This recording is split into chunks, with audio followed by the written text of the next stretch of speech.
Hi hello నమస్తే welcome to the show. నా పేరు అక్షర విహారీ. ఈరోజు స్టూడియోలో మనతో పాటు ప్రముఖ అడ్వకేట్ లోకేష్ రెడ్డి గారు ఉన్నారు. సార్తో మాట్లాడదాం. Hello sir. హలో అండి. సార్, ఇప్పుడు మనం ఎవరికైనా అప్పిచ్చాం, అంటే ప్రామిసరీ నోట్ తీసుకున్నాం అండ్ అప్పిచ్చాం, బట్ స్టిల్ మనకి మనీ రికవరీ అవ్వట్లేదు. మనీ రికవరీ కేసు మీద మనం కనుక కోర్టుకి వెళ్తే, అంటే న్యాయం కోసమే వెళ్తున్నాం, త్వరగా జడ్జ్మెంట్ రావాలి అనే వెళ్తాం అక్కడి వరకు యాక్చువల్లీ. బట్ స్టిల్ కోర్ట్ కూడా పోస్ట్పోన్ చేస్తూ ఉంటుంది. అలాంటప్పుడు ఏం చేయాలంటారు? జనరల్గా ఏంటంటే ప్రామిసరీ నోట్ కేసులలో మనం కోర్టులో చూస్తున్నట్లయితే 5 to 8 years, ఒక్కొక్కసారి 10 years అయినా సరే వాళ్ళ జడ్జిమెంట్ రాకుండా ఇంకా కోర్టు చుట్టూ తిరుగుతూనే ఉంటారు. అదేంటంటే ప్రాపర్గా ఫైల్ చేయకపోవడం అండి. ఆర్డర్ 39 అని సమ్మరీ సూట్ అని ఉంటుంది. రెగ్యులర్ మనీ రికవరీ సూట్ వేసే బదులు సమ్మరీ సూట్ వేసుకుంటే, ఎవరైనా అప్పు ఇచ్చిన వ్యక్తి ఎవరి మీద కేసు వేయాలి అనుకుంటే అడ్వకేట్ని అప్రోచ్ అయ్యే ముందే సమ్మరీ సూట్ అంటే ఏంటి, ఆర్డర్ 39 CPCలో ఉంటుంది. సమ్మరీ సూట్ అంటే ఏంటి, దాని గురించి ఒక యూట్యూబ్లో చాలా వీడియోస్ ఉంటుంది ఈ మధ్య. అది చూసుకుని దాని తర్వాత వెళ్ళి కేసు పెట్టడం కరెక్ట్. సమ్మరీ సూట్ ఏంటంటే కేసు పెట్టిన తర్వాత ఎవ్రీ 10 daysకి ఒక వాయిదా ఉంటుంది. సో మ్యాక్సిమం ఒక 3 monthsలో కేసు మొత్తం డిస్పోజ్ అయ్యే అవకాశం ఉంది. సో ఇది తెలియక ఈ సమ్మరీ సూట్ లైన్లో మనం ఈ చట్టాలు చేసేటప్పుడు, అప్పుడు బ్రిటిష్ వాళ్ళు చేసిన చట్టాలైనా కానీ చాలా ఆలోచించి ముందు జాగ్రత్తతో చాలా బాగా చేశారండి. ప్రతి దానికి ఒక సొల్యూషన్ ఉంటుంది. మనకి ఏదో సినిమాలో చూసినట్టుగా భగవద్గీతలో అన్నిటికీ సొల్యూషన్ ఉందని చెప్పినట్లుగా సొసైటీలో జరిగే ప్రతి ప్రాబ్లంకి మన CPC CRPCలో ఒక సొల్యూషన్ అనేది ఖచ్చితంగా ఉంటుంది. ఏ చట్టంలో చూసుకున్నా సరే చట్టంలో అయితే ఖచ్చితంగా సొల్యూషన్ ఉంటుంది. సో ఇక్కడ ప్రాబ్లం వచ్చేసి మీరు అనేది ఏంటంటే కోర్టులే కదా, కోర్టే డిలే చేస్తుంది. కోర్టులో కేసు వేసుకుంటే ఇన్ని సంవత్సరాలు తిరుగుతున్నారు కదా, మరి ఇంకా తర్వాత ఆ డబ్బులు వచ్చినా రాకపోయినా ఒకటే కదా. ఇటు పక్కమో ఇన్ఫ్లేషన్ రేట్ పెరుగుతూ ఉంది. ఒక 5 లక్షలు 10 లక్షలు అప్పిచ్చారు. ఆ 10 లక్షలు మనకి బ్యాంక్ వడ్డీతో కలిపి ఒక 10 years తర్వాత మనకు వస్తే ఇక ఇన్ఫ్లేషన్ రేటు 7 to 8% ఉంది ఇప్పుడు ప్రెజెంట్. సో ఆ డబ్బులు వచ్చినా కూడా వేస్టే కదా ఇంకా తర్వాత వాళ్ళకి.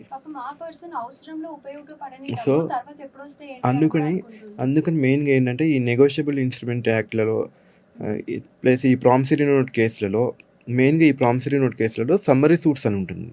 ఆర్డర్ 39లో క్లియర్గా చెప్పారు CPCలో. ఇలాంటి కేసెస్లో మనం 10 daysకి ఒక వాయిదా వేసుకుంటూ మనం ఈ కేసెస్ని స్పీడ్గా డిస్పోజ్ చేసుకునే అవకాశం ఉంటుంది. మ్యాక్సిమం ఒక కేసు 3 monthsలో అసలు మొత్తానికి కేసే డిస్పోజ్ అవుతుంది. కానీ ఈ సమ్మరీ సూట్ ప్రొసీజర్ వేయకుండా చాలామంది రెగ్యులర్ రికవరీ సూట్ వేస్తుంటారు. రెగ్యులర్ మనీ రికవరీ సూట్లో ఏంటంటే వాళ్ళు ఫీజు ఎక్కువ తీసుకోవచ్చనో, మరి లేకపోతే ప్రతి వాయిదాకి డబ్బులు వస్తాయి కదా అని అడ్వకేట్లు అలా చేస్తున్నారు. కొంతమందికి తెలియక సమ్మరీ సూట్ ప్రొసీడింగ్స్ తెలియక కూడా రెగ్యులర్ సూట్ వేస్తూ ఉంటారు.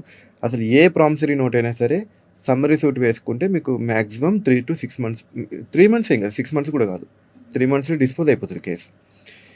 కానీ దానికి కొన్ని రూల్స్ ఉంటాయి.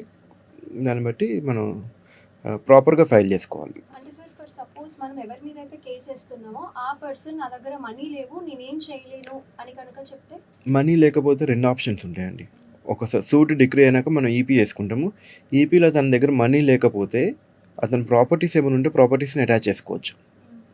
ప్రాపర్టీస్ కూడా లేదు అంటే అతని జైలుకి పంపించచ్చు, సివిల్ ప్రిజన్కి పంపించి పనిష్మెంట్ ఇప్పించచ్చు. ఇంక ఈ రెండిట్లో ఏదో ఒకటైతే జరుగుతుంది.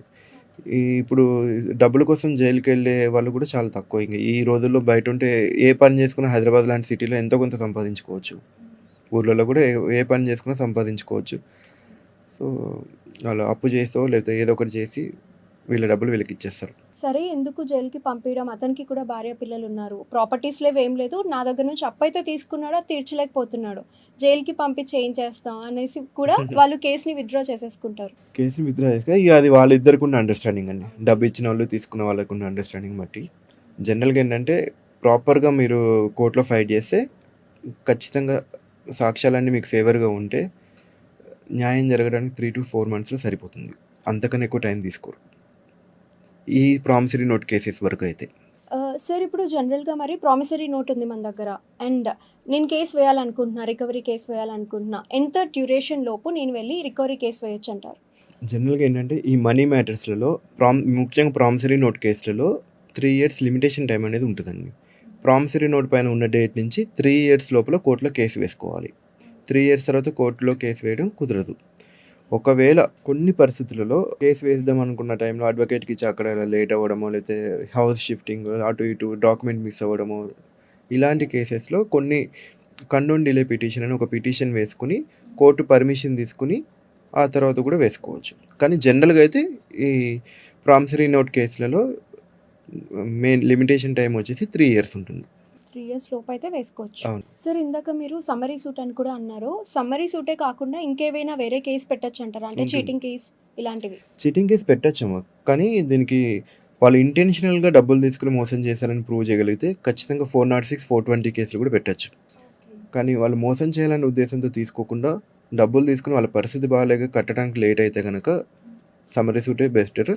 ఒకవేళ ఇంటెన్షనల్‌గా తీసుకొని మోసం చేయాలనే ఉద్దేశంతోటే తీసుకుని ఒక వాయిదా కూడా వడ్డీ కట్టకుండా ఉంటే ఖచ్చితంగా చీటింగ్ కేస్ ఫైల్ చేయొచ్చు.